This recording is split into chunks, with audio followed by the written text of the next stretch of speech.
Hello friends, स्वागत है आप सभी का हमारे आज के इस वीडियो में। और इस वीडियो में हम फ्लूइड मैकेनिक्स पे हो रही अपनी चर्चा को आगे बढ़ाएंगे। आज जिस टॉपिक के ऊपर हमको बात करना है वो है different types of fluid flow. ठीक। और उसके क्या क्या टाइप हैं, किस किस बेसिस पे हम उसको कैटेगराइज करते हैं, उसके बारे में अब हम आज बात करेंगे। इससे पहले हम अपने वीडियो में आगे बढ़ें, अगर अभी तक आपने हमारे चैनल को सब्सक्राइब नहीं किया है तो करें, हमारे वीडियोस को देखें, लाइक करें, उन्हें शेयर करें और अपने ऑब्जर्वेशंस कमेंट सेक्शन में लिख करके हमको बताएं। और साथ में ये भी बताएं कि हम अपने वीडियोस को इम्प्रूव करने के लिए और क्या-क्या कर सकते हैं। तो आते हैं आज के अपने टॉपिक के ऊपर, जिसमें हम बात करने वाले हैं टाइप्स ऑफ फ्लूइड फ्लो या क्लासिफिकेशंस ऑफ फ्लूइड फ्लो। ठीक है। तो जो जनरल क्लासिफिकेशन है वो प्रॉपर्टीज के ऊपर ही डिपेंडेंट होने वाला है। वहां पर प्रॉपर्टीज कुछ गिनी चुनी हैं, जिनमें density, viscosity, pressure, velocity, acceleration, इस तरीके की चीजें मैटर करने वाली हैं। ठीक। तो यहां पर जो हमारा पहला टाइप है जिसको हम कह सकते हैं viscous flow and inviscid flow. ठीक। अब इसमें हमने एक बहुत ही जरूरी प्रॉपर्टी के बारे में पढ़ा था जिसको हमने विस्कोसिटी कहा था। ठीक। विस्कोसिटी क्या था कि एक तरीके का रेजिस्टेंस जो तब प्रोड्यूस होता है जब एक layer of fluid tries to move on the other layer of the fluid.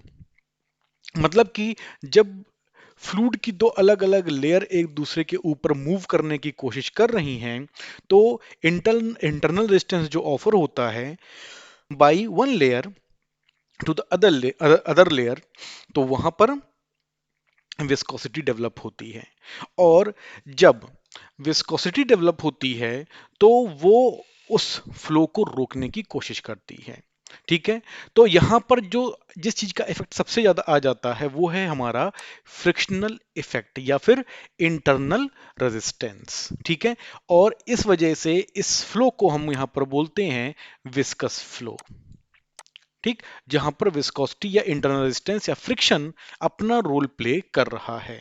ठीक। जैसे अभी हमने आगे इसको डिफाइन किया, when two fluid layers move relatively to each other, frictional force develops between them which is quantified by the fluid property viscosity. अब कौन सी viscosity, इससे यहां पर कोई फर्क पड़ने नहीं जा रहा, तो हम उसके ऊपर बात भी नहीं करेंगे। ठीक है। अब जैसे हमारे बाउंड्री लेयर फ्लो जो है हमारे मतलब जिसमें बाउंड्री एग्जिस्ट करती हो, तो वहां पर हम ये विस्कस फ्लो को इजीली देख सकते हैं। ठीक है ना। जिस तरीके से सॉलिड्स में फ्रिक्शन की बात थी, या फिर सॉलिड और लिक्विड की केस में बात करें तो बाउंड्री कहीं ना कहीं फॉर्म हो रही है। ठीक। तो उस तरीके के फ्लो को हम सीधे सीधे देख सकते हैं, उसको क्या कहेंगे, विस्कस फ्लो। अब जब उसी जगह पर हमने विस्कोसिटी को निल कर दिया या नेग्लेक्ट कर दिया, तब उस केस में जो हमारा फ्लो हो जाएगा वो हो जाएगा इनविसिड फ्लो। मतलब कि यहां पर neglecting the viscous terms in governing equations, मतलब कि जो भी हमारी प्रॉपर्टीज हैं उनके ऊपर कहीं से भी विस्कोसिटी का फर्क नहीं पड़ रहा। विस्कोसिटी वहां पर एग्जिस्ट ही नहीं कर रही, वो जो रिलेटिविटी है वो कहीं एग्जिस्ट नहीं कर रही। और इससे जुड़ा हुआ एक और टर्म होता है रेनॉल्ड्स नंबर, जिसके ऊपर अभी हम आगे बात करेंगे। ठीक है। रेनॉल्ड्स नंबर उस केस में क्या हो जाएगा, इन्फिनिटी। और विस्कोसिटी क्या हो जाएगी, जीरो। मतलब जीरो फ्रिक्शन वहां पर अप्लाई हो रहा है। अगर फ्लो हो रहा है तो किसी भी किस्म का रेजिस्टेंस अंदर से फेस वहां पर नहीं होने जा रहा है, वो फ्लो हो रहा है तो वो अच्छे से होता ही चला जाएगा। ठीक है। और ऐसा इन जनरल होता है सुपर फ्लूइड्स के केस में होता है। ठीक है। मतलब कि जीरो इंटरनल फ्रिक्शन वहां पर अपना रोल प्ले कर रहा है, तो हम उसको वहां पर क्या बोल रहे हैं, इनविसिड फ्लो। अब आते हैं अगले फ्लो के ऊपर, जिसको हम कहते हैं internal flow and external flow. ठीक। तो जब हम एक्सटर्नल फ्लो के बारे में बात करें, ठीक है, तो वहां पर एक unbounded fluid over a surface. और ये जो सरफेस है एक तरीके से ये भी कहा जा सकता है कि this is totally immersed under the fluid flowing over it, मतलब कि बिल्कुल सबमर्ज्ड है कहीं पे, और उसका कम से कम एक साइड जो है वो पूरी तरीके से एटमॉस्फेयर के टच में है। ठीक है, और आप ये भी कह सकते हैं कि क्या कहते हैं, तीन साइड से भले ही हमारे पास बाउंड्री है, ठीक है, और बीच में क्या कहते हैं हमारा फ्लूइड फ्लो कर रहा है, ठीक है, और यहाँ पर जो हमारी बाउंड्री है, ठीक है ना, वो टोटली एटमॉस्फेयर के टच में है। और हम इस सरफेस के बारे में बात करें, इस सरफेस के बारे में बात करें, अगर सेंटर पॉइंट्स हम ले लेंगे तो तीनों ही उसके मुकाबले में क्या कहते हैं बहुत दूर हैं। तो जैसे हम क्या कहते हैं ओपन चैनल फ्लो के बारे में बात करें, या फिर क्या कहते हैं flow over a flat plate के ऊपर बात करें, तो हम उसको एक्सटर्नल फ्लो के केस में काउंट कर सकते हैं। अब उसी जगह पे when the fluid is completely bounded by the surface, मतलब कि जैसे हमने कहीं पर पाइप फ्लो ले लिया, सर्कुलर है, किसी भी शेप का है, हार्डली मैटर्स, लेकिन वहां पर जो हमारा क्या कहते हैं वाटर का फ्लो हो रहा है, ठीक है ना, या फ्लूइड का फ्लो हो रहा है, ठीक, बट वहां पर एक कन्फाइनमेंट है, एक बाउंड एक बाउंड्री है, और फ्लूइड जो है वो हर तरीके से हर जगह जाने के लिए क्या कहते हैं फ्री नहीं है, वो बाउंड बंधा हुआ है एक जगह पे। तो हम उसको क्या बोलेंगे, इंटरनल फ्लो। और जैसे हमने कहा कि पाइप या डक्ट के अंदर में जो हमारा फ्लो होता है, हम उसको क्या बोलते हैं, इंटरनल फ्लो। ठीक। अब जैसे कुछ स्पेशल केसेस हैं कि if the duct is partially filled and there is free surface, then it will be called as an open channel flow. जैसे हमने ओपन चैनल फ्लो के केस में बात की थी, तो अब ओपन चैनल फ्लो एक तरीके से जैसे हम कह सकते हैं कि एक्सटर्नल फ्लो के केस में काउंट हो सकता है, ठीक है ना। यहां पर कहा कि पार्शियली फिल्ड, ठीक है ना, तो यहां पर हम उसको क्या बोल रहे हैं, ओपन चैनल फ्लो। जो इंटरनल फ्लोज हैं those are dominated by viscosity, क्यों, क्योंकि वहां पर बाउंड्री एग्जिस्ट करती है, वहां पर फ्रिक्शन का होना लाजमी सी बात है। ठीक। लेकिन जब हम एक्सटर्नल फ्लोज के केस में बात करें, तो जो वो विस्कोसिटी का फर्क है that is going to be limited to boundary layers only, मतलब कि जहां पर हमारे पास फ्री सरफेस है, ठीक है, इन सॉलिड सरफेस, ठीक है ना, लेकिन जब वहां पे हमारे पास फ्री सरफेस है, वहां पर इस जो फ्रिक्शन है या विस्कोसिटी है, उसका जो इफेक्ट निकल कर आएगा वो बहुत ही आ, थोड़ा निकल करके आएगा, नेग्लिजिबल निकल करके आएगा, या फिर बिल्कुल लिमिटेड निकल करके आएगा, जिसको हमको ऑलमोस्ट नहीं ही कंसीडर करना होगा। तो हम उसको वहां पर क्या बोल रहे हैं, हमारा एक्सटर्नल फ्लो।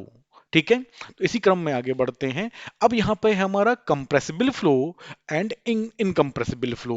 ठीक, तो इसमें जैसे डेफिनेशन लिखी हुई है, a flow is said to be incompressible if the density remains nearly constant throughout. उसके अलावा एक और जो फैक्टर यहां पर रिस्पॉन्सिबल है उसके कंप्रेसिबल या फिर इनकम्प्रेसिबल होने के लिए, डेंसिटी के अलावा वॉल्यूम। देखिए, डेंसिटी और वॉल्यूम कहीं ना कहीं एक दूसरे से रिलेटेड ही हैं, और दोनों अगर इनमें से किसी भी एक में चेंज आता है तो दूसरे में ऑटोमेटिकली चेंज आएगा ही आएगा।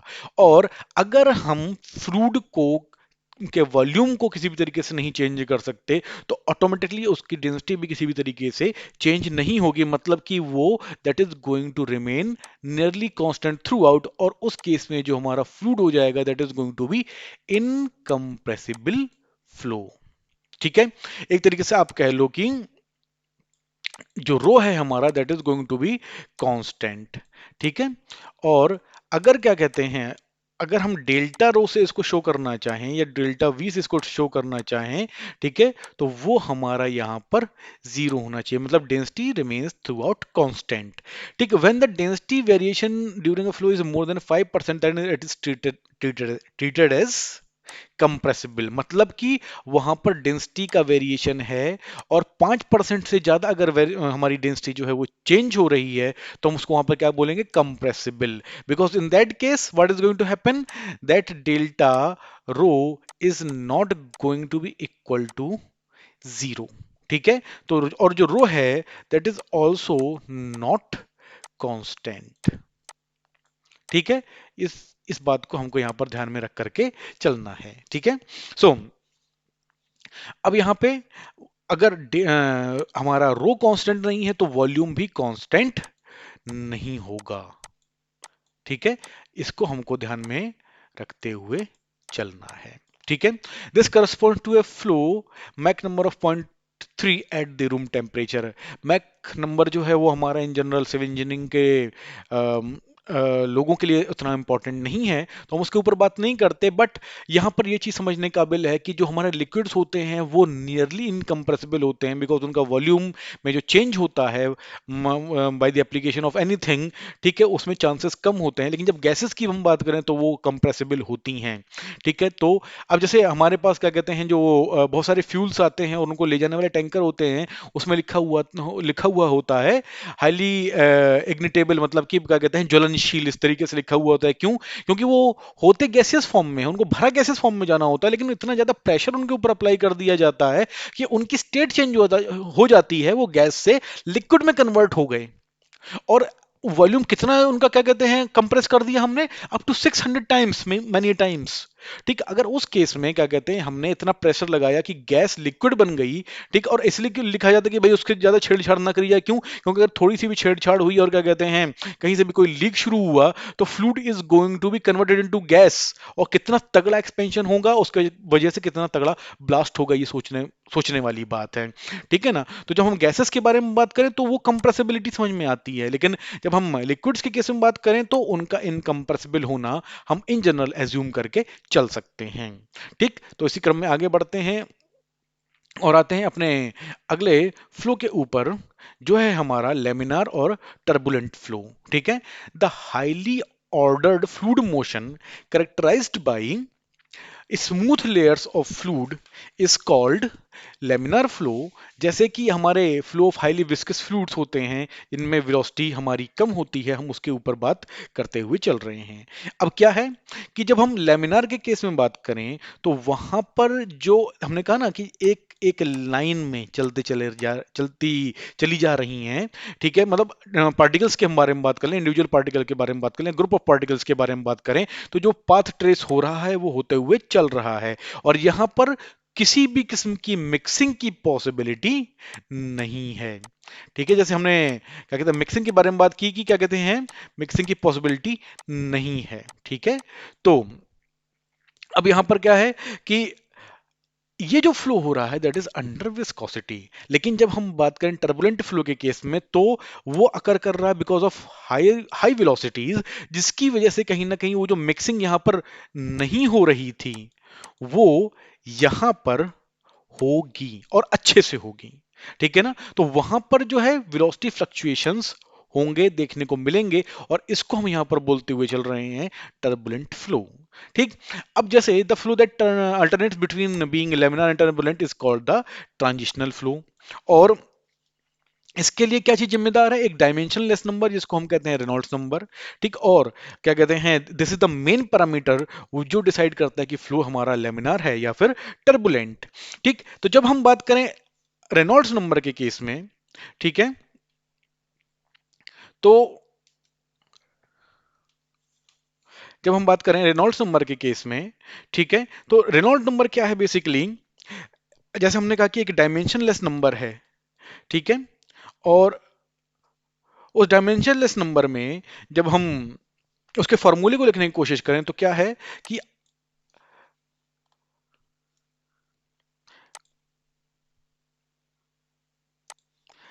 Are E is equal to rho V D upon mu. ठीक है, रो हमारा डेंसिटी हो गई, वी हमारी वेलोसिटी हो गई, डी हमारी यहां पर लेंथ हो गई, और म्यू हमारी यहां पर विस्कोसिटी हो गई, और इससे हम रिप्रेजेंट कर रहे हैं किसको? आर ई, मतलब कि रेनॉल्ड्स नंबर। तो जैसे हमने कहा था कि इनविसिड फ्लो के केस में म्यू जब जीरो हो जाएगा तो ऑटोमेटिकली जो हमारा रेनॉल्ड्स नंबर है वो इन्फिनिटी की तरफ चलता चला जाएगा। अब यहां पर डेंसिटी, वेलोसिटी, लेंथ और विस्कोसिटी, ये चारों चीजें मैटर कर रही हैं डिफाइन करने के लिए, डिटरमाइन करने के लिए कि हमारा रेनॉल्ड्स नंबर की एग्जैक्ट वैल्यू क्या होने वाली है। तो जब हम इसको भी कैटेगराइज करने पर आए कि जब आर ई की वैल्यू हमारी दैट इज लेस देन 2000, ठीक, तो वहां पर जो हमारा फ्लो होगा that is going to be laminar. और when R E is going to be greater than 4000, ठीक है, तो वहां पर जो हमारा फ्लो होगा that is going to be turbulent. और जैसे हमने कहा कि ट्रांजिशनल, मतलब कि जब हमारा जो रेनॉल्ड्स नंबर है उसकी वैल्यू 2000 से 4000 के बीच में हो जाएगी या रहेगी, उस केस में जो हमारा फ्लो होगा we can call it as transitional flow. ठीक है, अब आते हैं अगले फ्लो टाइप के ऊपर, जिसको हम यहां पर कह रहे हैं steady flow and unsteady flow. ठीक है, अब यहां पर जो हमारी मेन फ्लूइड प्रॉपर्टीज हैं उनमें हमको चेंज देखना है विद रिस्पेक्ट टू टाइम। ठीक है, और अगर कोई चेंज नहीं होता तो हम उसको क्या बोलेंगे, स्टडी फ्लो। और अगर हमारी फ्लूइड प्रॉपर्टीज में टाइम के साथ में चेंज होता है तो हम उसको वहां पर क्या बोलेंगे, अनस्टडी फ्लो।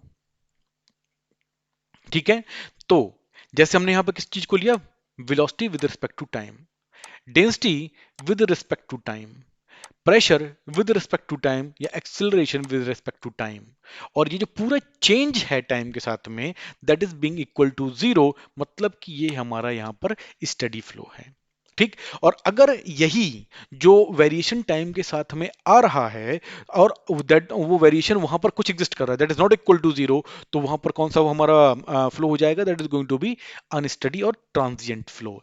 अब यहां पर सबसे पहले तो हम एक सेक्शन लेते हैं, ठीक है, पाइप के अंदर में पाइप फ्लो के ऊपर हम चूंकि बात कर रहे हैं, और हम इसी पर्टिकुलर सेक्शन के किसी पॉइंट के ऊपर खड़े हो जाते हैं। ठीक है, और देखते हैं कि यहां से जो फ्लो होने वाला है या हो रहा है, ठीक है, उसकी प्रॉपर्टीज लेट से टी इक्वल टू जीरो पर क्या थी, फिर वन पर क्या थी, फिर टू पर क्या थी, थ्री पर क्या थी, फोर पर क्या थी, और जैसे दिन में 24 घंटे होते हैं तो ultimately T is equal to 24 पे क्या थी। और अगर टाइम के साथ में यहां पे वेलोसिटी, डेंसिटी, प्रेशर, एक्सीलरेशन, ठीक है, हम पहले तीन ज्यादा कंसीडर करते हुए चलते हैं। ठीक है, उनमें अगर कोई चेंज आ रहा है या नहीं आ रहा है वो हमको नोटिस करना है, और अगर नहीं आ रहा है तो स्टडी फ्लो है, सिंपल, और अगर आ रहा है तो वो अनस्टडी फ्लो है। लेकिन हाँ, वहां पे एक कंडीशन ये जरूर है कि ये जो चेंजेस आ रहे हैं वो अगर टाइम के साथ में आ रहे हैं, टाइम के साथ में मतलब कि अ, एक फिक्स्ड टाइम इंटरवल के बाद रेगुलरली आ रहे हैं, तो हम उसको क्या बोलेंगे, पीरियोडिक।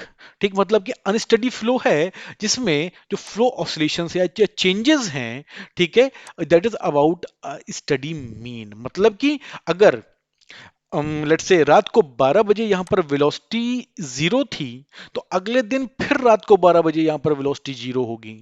अगर दिन में सुबह में 9 बजे यहां पर वेलोसिटी एक लेट्स से 5 मीटर पर सेकंड थी तो दिन में रोज 9 बजे यहां पर वेलोसिटी 5 मीटर पर सेकंड ही होगी, तब हम उसको क्या बोल रहे हैं यहां पर, पीरियोडिक फ्लो। ठीक है, मतलब कि that is a type of unsteady flow. ठीक, लेकिन अबाउट अ स्टडी मीन। ठीक है, तो अब आगे चलते हैं, और यहां पर हमारा अगला टर्म निकल करके आता है uniform flow and non uniform flow. ठीक, अब यूनिफॉर्म फ्लो में क्या है, if the velocity at any given instant of time is same in both magnitude and direction at all points in the flow is said to be in uniform flow.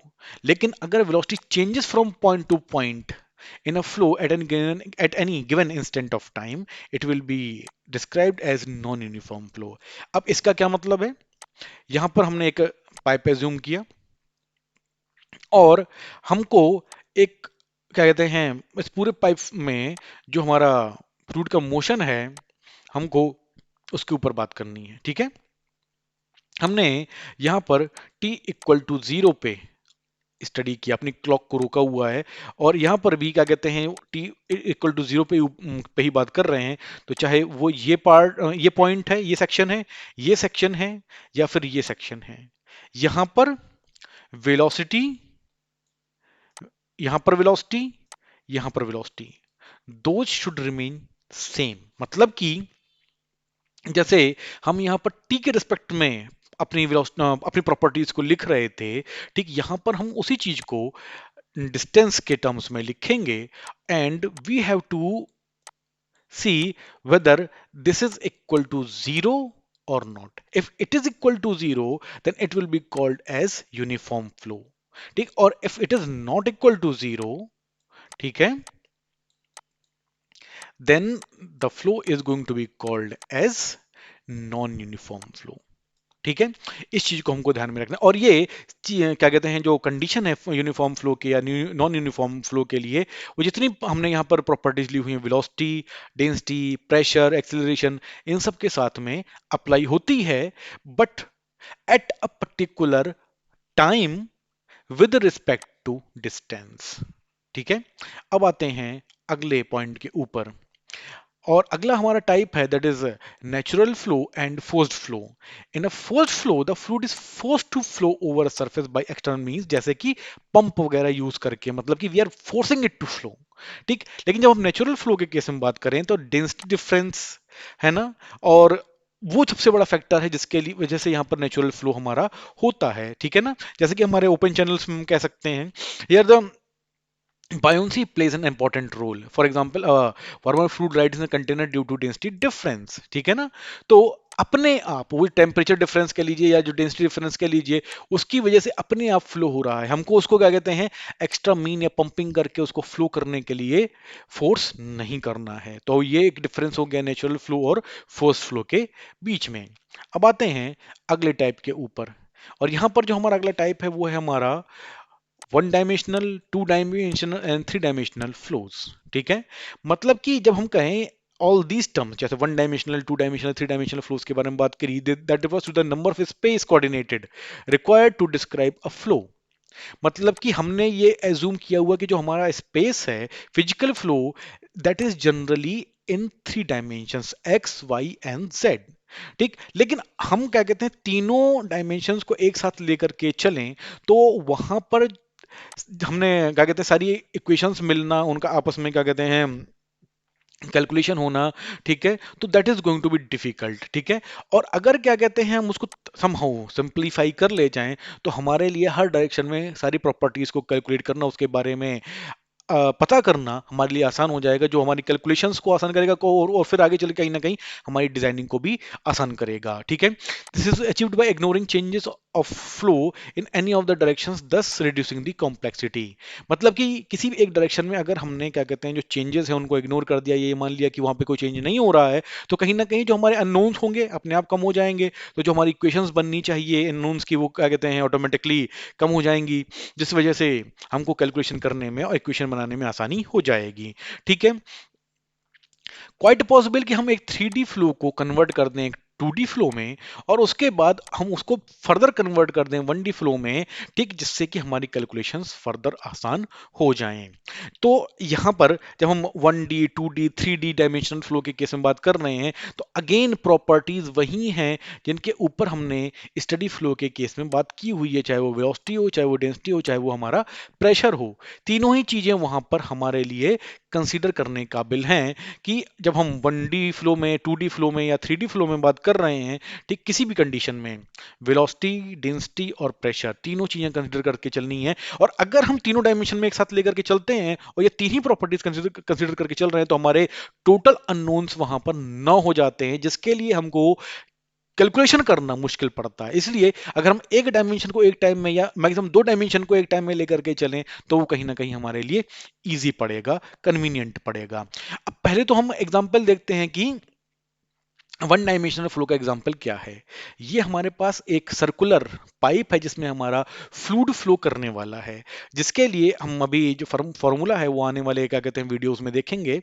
ठीक, formula क्या है, U is equal to u max, bracket में one minus r upon r two का square, bracket closed.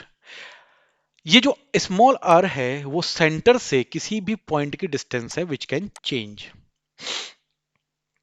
But this distance can be maximum R, जो यहां पर capital R से हमने डिनोट किया हुआ है। ठीक है, तो उस केस में जो हमारी मिनिमम और मैक्सिमम डिस्टेंस निकल, सॉरी, वेलोसिटी निकल करके आएगी, that is being dependent only on the distance of that section of that point from the centre of the pipe. ठीक है, कहीं पर भी, ठीक है, इस पॉइंट पर चाहे इस पॉइंट पर चाहे इस पॉइंट पर किसी के रेफरेंस में भी हम लेकर के चल रहे हैं, और इसके हिसाब से हम लेकर के चल रहे हैं कि यहाँ पर वो हमारी लाइन बन रही है, यहाँ पर वो हमारी लाइन बन रही है, कहीं पर भी हमारी लाइन बन रही है, तो जो हमारी जो वेलोसिटी है that is going to change because of this distance. और उसके अलावा कोई दूसरा ऐसा वहाँ पर कंडीशन हमारे सामने नहीं है जिसकी वजह से क्या कहते हैं यहाँ पर वेलोसिटी चेंज हो रही है। और अगर इसके अलावा कोई दूसरा जो फैक्टर निकल करके आएगा, ठीक है, वो एंगुलर पोजीशन का होगा, ठीक है, again that can be seen, that can be converted into simpler terms. तो इस फ्लो को हम यहाँ पर बोलेंगे वन डायमेंशनल फ्लो। अब आते हैं, जब हम टू डायमेंशनल फ्लो के बारे में बात करें तो यहाँ पर हमारे पास एक ऐसा पाइप है जिसमें area of cross section has changed. ठीक। अब यहां पे दोनों ही चीजें मैटर करेंगी। ठीक है, एक तो इस सेंटर लाइन से दोनों, उस पॉइंट हमारा जो है वो दोनों में से किसी एक तरफ कितनी डिस्टेंस पे है। और हाँ, अब यहां पर ये डिस्टेंस भी मैटर कर जाएगी, बिकॉज जिस सेकेंड ये क्रॉस सेक्शन यहां पर या यहां पर चेंज हुआ, उस सेकेंड वेलोसिटी यहां पर चेंज हो जाएगी। ठीक। In this case, what is going to matter? This radial distance and this longitudinal distance, both are going to matter, and in this case the flow is going to be a two dimensional flow. Otherwise अगर हम और किसी flow को consider करते हुए चलते हैं तो कहीं ना कहीं वहां पर तीनों डायरेक्शन में हमारी मेन क्या कहते हैं, तीनों डायरेक्शन में चेंजेस आएंगे निकल करके। ठीक है, और हमको तीनों के केस में उसको कंसीडर करते हुए चलना है, which is very very what to say usual to watch out, to find out anywhere around you. ठीक है ना। तो आज की वीडियो में इतना ही। मैं उम्मीद करता हूं हमारा आज का वीडियो आपको पसंद आया होगा। हमारे चैनल को इसी तरीके से अपना साथ, अपना सहयोग और प्यार देते रहिए। हमारे वीडियोस को लाइक करके, शेयर करके आगे बढ़ाने में हमारी मदद कीजिए। बहुत जल्दी आपसे अगले वीडियो में फिर मुलाकात होगी। Thank you very much.